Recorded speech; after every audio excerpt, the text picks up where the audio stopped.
Arunachal Pradesh registration తో ఉన్న బస్సుల విషయంలో ఏపీ బాటలోనే తెలంగాణ ప్రభుత్వం కూడా నిర్ణయం తీసుకుంది.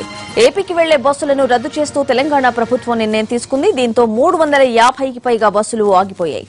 సర్కార్ నిర్ణయంతో తెలంగాణ ప్రైవేట్ బస్సు ఆపరేటర్లు ప్రత్యామ్నాయ మార్గాలపై దృష్టి పెట్టారు.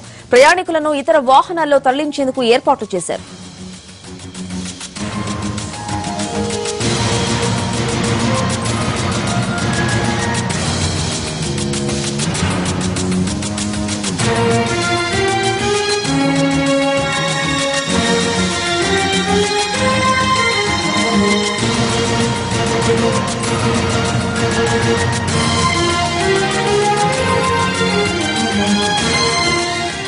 మరోవైపు అరుణాచల్ ప్రదేశ్ రిజిస్ట్రేషన్ తో ఉన్న బస్సులు తిరిగితే సీజ్ చేయాలని ఏపీ సర్కార్ నిర్ణయించింది. అన్ని జిల్లాల రవాణా శాఖ అధికారులకు ఆదేశాలు జారీ చేసింది. దీనికోసం ప్రత్యేక బృందాలను ఏర్పాటు చేసింది. అరుణాచల్ ప్రదేశ్ లో రిజిస్ట్రేషన్ అయిన బస్సులు తెలుగు రాష్ట్రాల్లో దాదాపు 900 బస్సులు ఉంటాయని ప్రభుత్వం అంచనా వేస్తోంది. ఇప్పటికే ఏపీలో అనేక బస్సులు నిలిచిపోయాయి.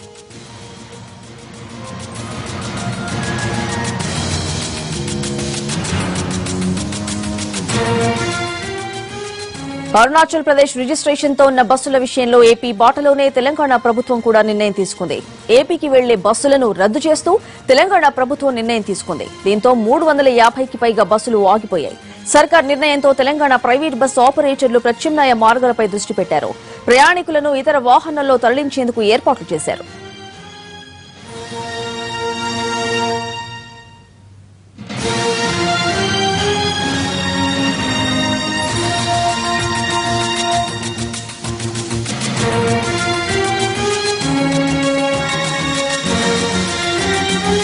మరోవైపు అరుణాచల్ ప్రదేశ్ రిజిస్ట్రేషన్ తో ఉన్న బస్సులు తిరిగితే సీజ్ చేయాలని ఏపీ సర్కార్ నిర్ణయించింది.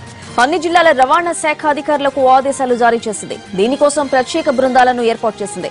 అరుణాచల్ ప్రదేశ్ లో రిజిస్ట్రేషన్ అయిన బస్సులు తెలుగు రాష్ట్రాల్లో దాదాపు 900 బస్సులు ఉంటాయని ప్రభుత్వం అంచనా వేస్తోంది. ఇప్పటికే ఏపీలో అనేక బస్సులు నిలిచిపోయాయి.